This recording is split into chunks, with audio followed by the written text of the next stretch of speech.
This is the weekly update for February 14th to the 21st, presented by Jiahong, Xiangrui, Maricela, and Jeremy.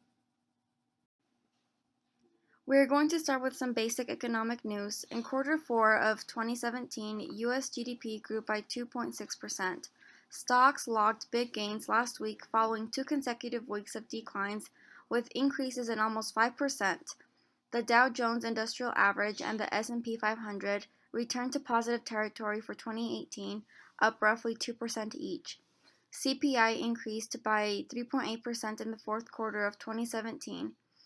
Personal income increased by 4% in December after increasing 0.3% in November of 2017. As for inflation, the Fed's preferred gauge of inflation decreased to 1.7%, but the core measure is approaching 2% over the past 3 months. On balance, we believe inflation will rise gradually through 2018, keeping the Fed on target for 3 to 4 rate hikes. So these two graphs are just showing the growth of Dow Jones Industrial Average and Nasdaq Composite Index for the past month up until today. And again, this is just showing graphically what the S&P 500 index was from last month up until today. For global market update, European stocks fall for first day in 4. Stocks stay positive as global volatility eases, and U.S. stocks extend rally after U.S. data releases. Foreign exchange markets. The Central Bank of Nigeria boosts foreign exchange market with $210 million to meet customer request. The dollar bounces after hitting 3-year low.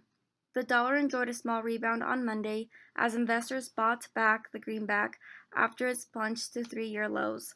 Although analysts said any recovery looked set be brief, with dollar bears still out in force. And Canada pulls back from 11-day high as greenback rallies. As for commodities, the oil futures rise, and supply fears wait in the wings. The gains in oil prices could soon be tested by concerns over rising U.S. crude oil output, which is already at a record highs. Should U.S. production and inventories continue to build weekly data, prices could soon start easing. Clean energy company NextEra raises quarterly dividend by 13% to $1.11. The new dividend will be payable March 15th to shareholders of record as of February 27th. The board further approved a 2-year extension of its dividends policy, which is expected to leave 12% to 14% increases per year, although all through at least year 2020. Political events. Goldman Sachs raises a red flag over U.S. government spending, and Trump might be open to a 25-cent a gallon increase in the federal gas tax. For recent equity, and investors rattled by the recent bout of equity selling take heart, the fears about rising inflation and wage growth crippling corporate profits are way overblown. Since the release of U.S. Consumer Price Index data last week, global equity benchmarks have been rising, and until the February 16, and the index points over the 2,730. And the strategists remain bullish on stocks, as the asset class provides a natural hedge against inflation by producing nominal earnings and sales growth. Equities tend to produce their best returns with inflation in the 1% to 3% range, but only about 10% to 50% of investors took advantage of the recent market pullback to boost their equity allocations or put cash to work. For the debit financing, Deripaska's company has over $7 billion in net debit and would have to use debit financing to buy additional shares. The delay comes as the debit rating grid seeks to convince investors and creditors it will soon be able to finance itself in markets without external help. And this photo is a long debit in Europe. and the average weighted maturity of outstanding Greek debt is 19.3 years, one of the world's best. So, the new loans may not be made available until mid-March for Greece because a couple of key reforms linked to the buyout loans remain outstanding. For the merger market, and the UK-based Consumer Group is one of two companies to have submitted a non-binding bid for Advil and other feather brands, the other being healthcare giant GlaxoSmithKline. Lloyd's make a merger of its insurance unit with SLA, reports its first post-merger result on last Friday.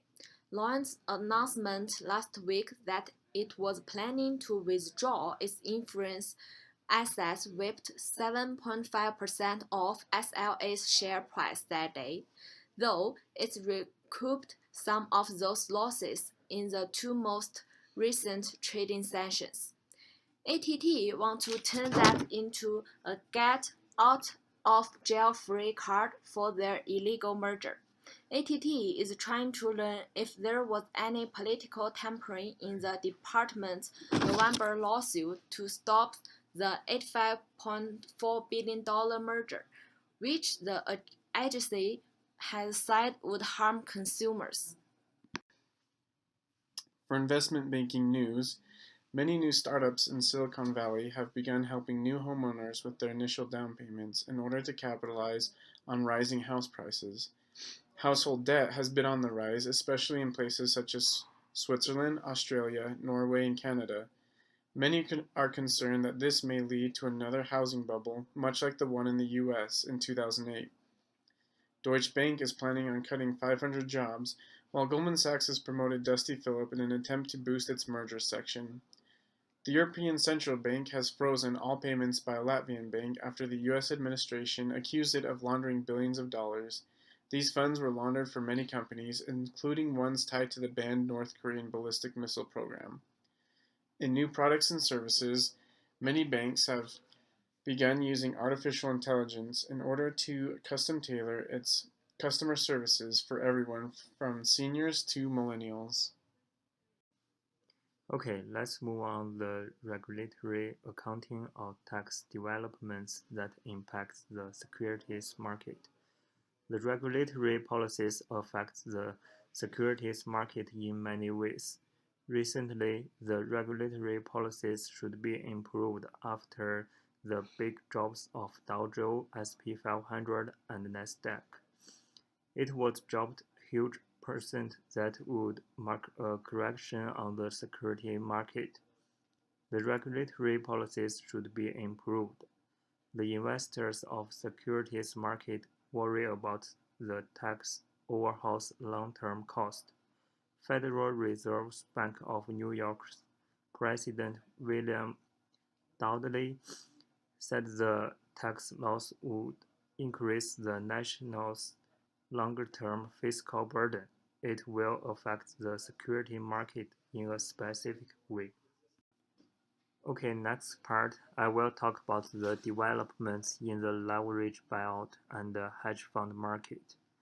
The leverage buyout is allowing companies to make large acquisitions without having to commit a lot of capital.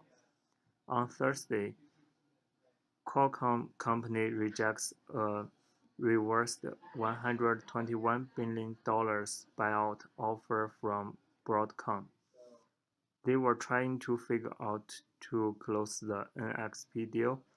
Meanwhile, it has also been resisting Broadcom's buyout by $82 per share.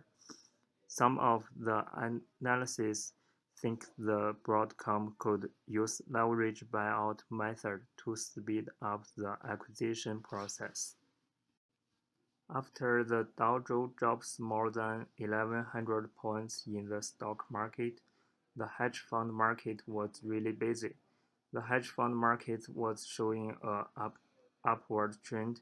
Under the market volatility and the inflation effect, the hedge fund will increase the returns. Some pension funds has adopted an endowment model approach to hedge fund investing. The gold price rose slightly. This week, the stock market has rebounded. This is reasonable for the market. After 1 week's selling, the rebound of the stock market will let investors feel more afraid of the market. For example, the long-term sell-offs could happen. It is risk on now for the hedge funds. This has been the market update for February 14th through the 21st. Thank you for watching and listening.